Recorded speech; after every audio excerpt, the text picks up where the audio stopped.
Is the market still in the green or falling like the leaves behind me? We had some good news at the beginning of the week. The vaccine news from Pfizer and BioNTech gave us a good impulse at the beginning of last week, but it ended not really well. The market came down strongly, especially the tech market. The Nasdaq went down quite strong, but came back a little bit, at least at the very end. So let's have a look what the market is giving us as information and how the probabilities are and how we can trade this as a trader. So stick with me and let's check it out. Let's start with the Dow Jones future. In this case, this is a CME contract. You can see the YM. This is the symbol of that. If you trade something different, depending on your country, your broker, or wherever you are trading, then please respect that the numbers, the quotes here may differ a little bit. So please check by yourself, referring on the highs and the lows and the days, so that you can see, okay, this is the lowest point here, 30th of October, for example, and this is November the 9th as the high, and then you can measure from that point and find the numbers by yourself if you cannot rely on yours when trading something different. But let me stick with the future in this case. What did we get so far? Let's have the first overview with the daily chart here. We can see that the market, after the strong move here to the upside, this is not the perfect one. I just want to give this impression of a strong move to the upside, an ABC to the downside, and something was starting here and giving us a good move to the upside. And we can see this was the last week. This was after the weekend. We got a strong market to the upside after Pfizer and BioNTech announced some vaccine. So maybe this gave the market a good impulse, but only for a few hours. After that, the market more or less moved to the side. So let's think about that. Is this a bullish impression? Is this a bearish one? Can we expect something out of it? Normally, we know that when the market is moving strong into one direction, and this is, I think, something looking quite strong, really, really impulsive, the market needs a breather, something like a corrective pattern. Let's have a look. On our table here, we can see when the market is moving 1, 2, 3, 4, 5. Sometimes we can count them. If you cannot count them, you can just see all the corrective patterns here should not overlap. At best, they are not overlapping at all. So then you can say, this is a strong move. And after that strong move, the market is giving us a breather, an ABC pattern, a corrective pattern. This is very typical. We can expect something like this very, very often. Okay, so let's think about how deep is this going? How far can we expect the market will retrace here in this case? So let's check what we got, and then we can think about how the probabilities are in this case. So we use the Fibonacci retracements for this, starting end of October and up to last week's high on Monday. And we can see these are the Fibonacci retracements measured by this, the 38.2 level. And we can see the lowest level here. There's roughly the same level here and here on both. It's a little bit, there's a distance between that. I bring it up so they can easily see that levels. And I can add another level. I'm not talking about that the market needs to turn exactly at this level. Some people are thinking, it's a Fibonacci level, the market needs to turn there. No, it's not the fact. It can happen, especially if the market is clustering. But the most important thing is that we can understand, okay, how far did the market go down in this case? So we can see this is 38.2, this is 23.6. Halfway must be 30, so it's a little bit less than 30%, let's say 29% roughly. And let's see what the probabilities are. So what we check is now, how far is this typically going down compared to the first wave? So we compare the second wave compared to the first wave.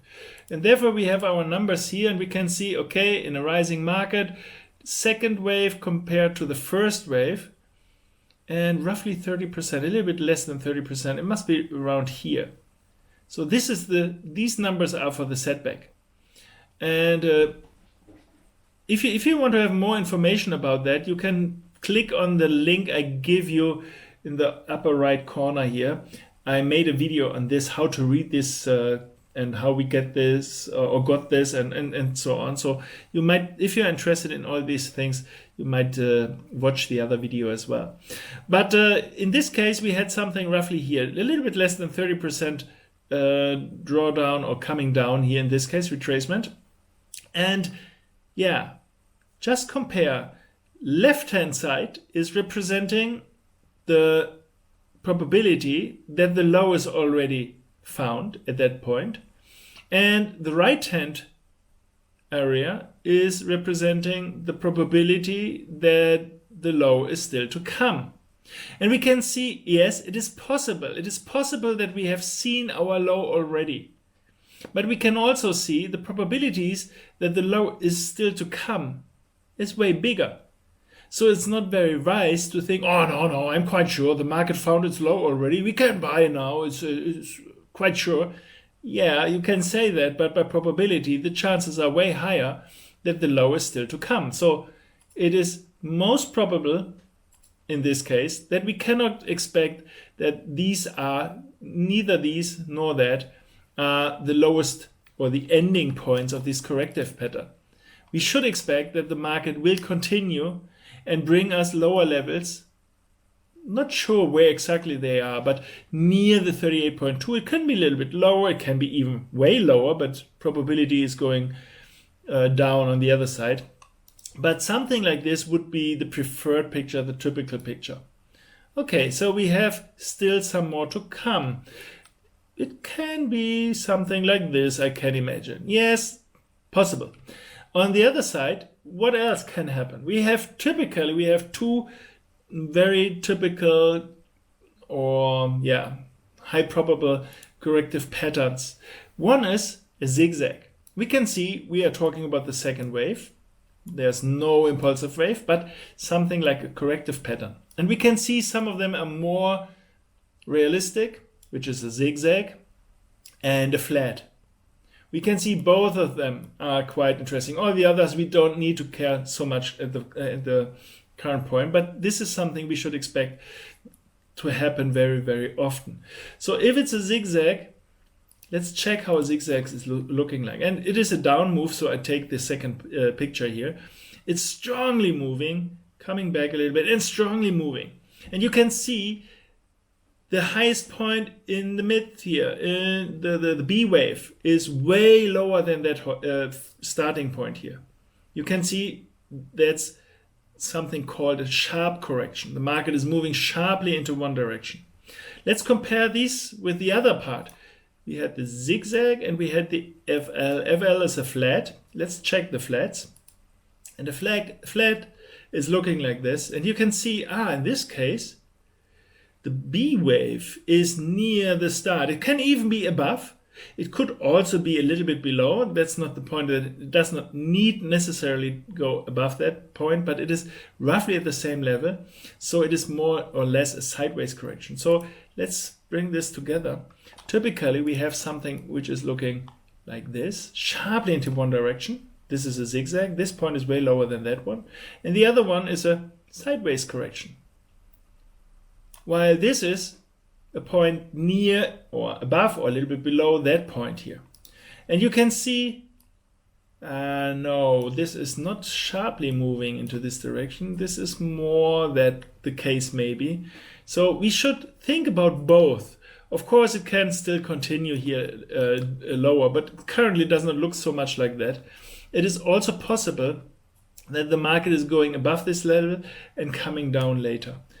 And I know I use the word, nobody loves it, especially no trader. Possible. Yeah, please say what will happen. I don't want to have the possibilities. I want to see what will happen, definitely. What can I rely on? And that's something we don't have as a trader. The most important thing is to understand, even if the market is going above this level, near or above this level, it is not a promise that the market will continue to the upside, because probability for that is really low. It is more realistic that the market even then needs to go lower first before continuing to the upside. So that's the good news.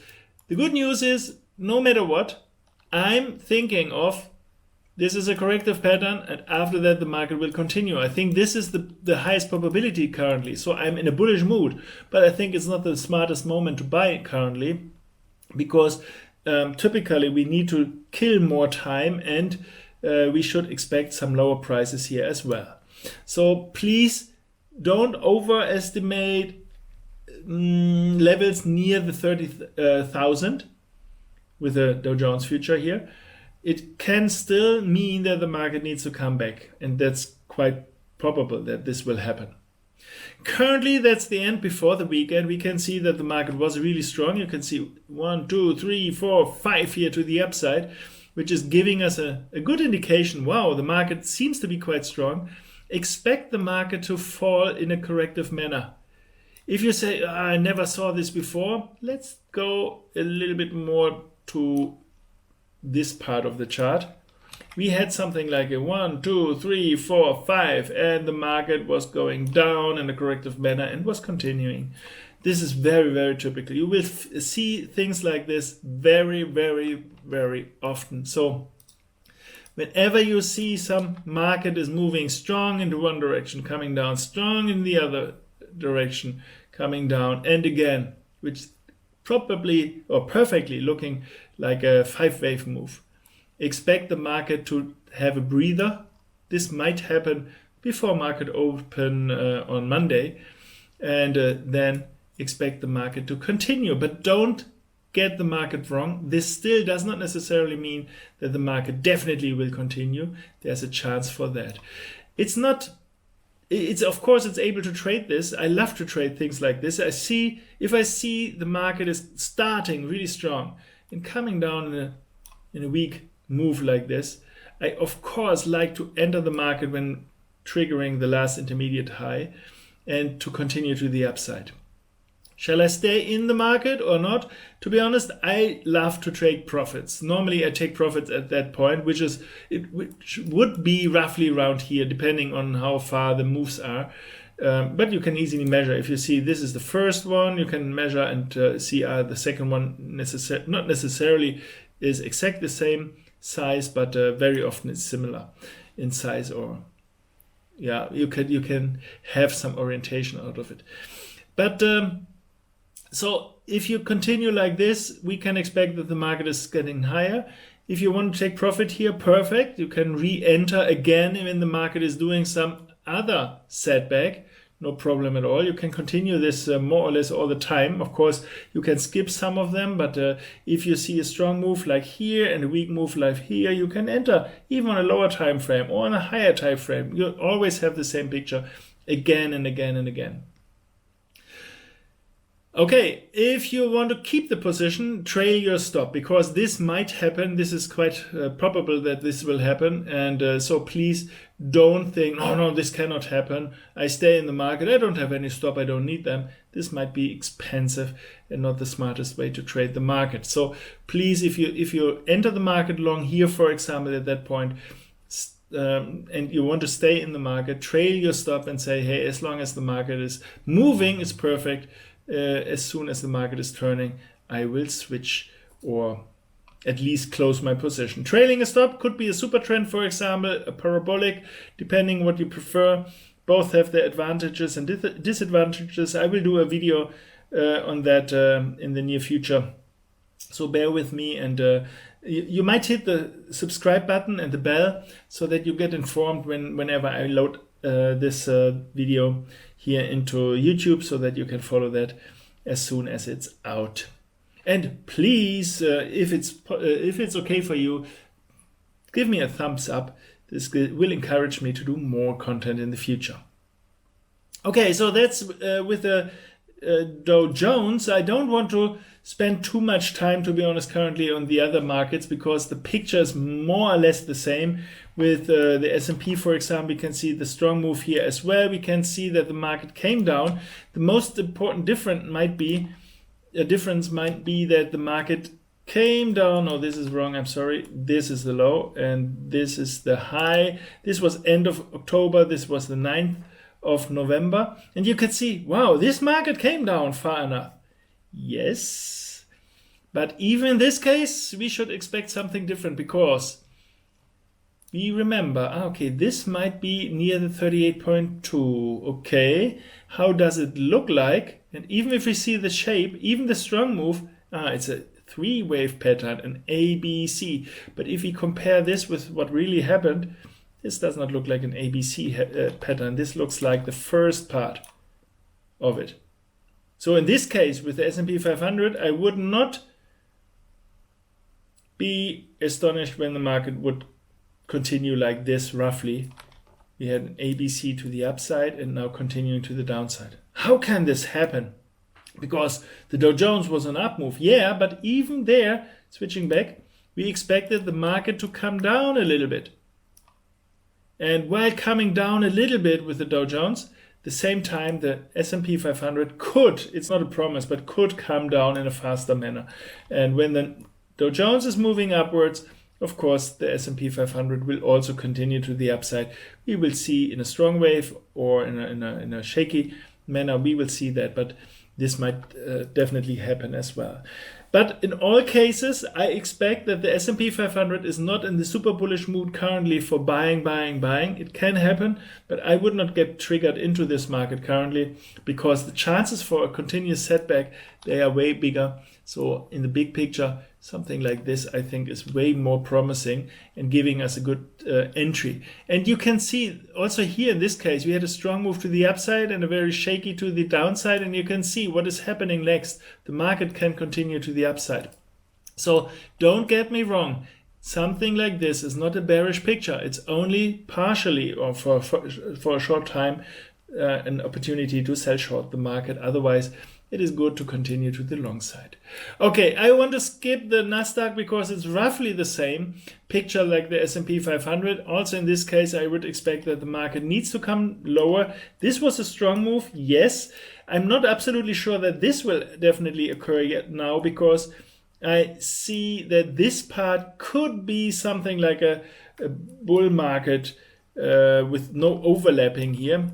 Just check it by yourself. But if you see this, this does not necessarily look like with overlappings here.